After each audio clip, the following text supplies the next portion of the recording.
सब गोटे के होली के शुभकामना है। सबके बढ़िया से बीता होली।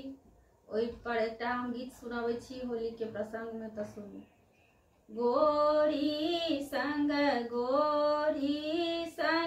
कृष्ण खेलाए होरी, गोरी संग हो कृष्ण खेलाए होरी, गोरी संग ग्वाल बाल संग कृष्ण कन्हैया, ग्वाल बाल संग कृष्ण कन्हैया, सुंदर रंग भरे झोरी, गोरी संग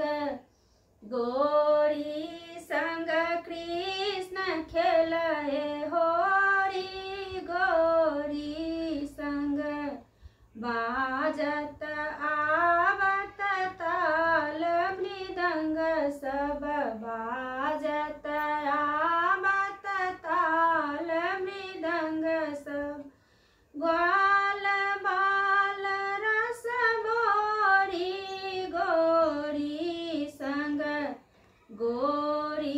संग कृष्ण खेलाए होरी, गोरी संग गिरिवर लाल गोपाल सब युग युग, गिरिधर लाल गोपाल सब युग युग जिया सब जोरी,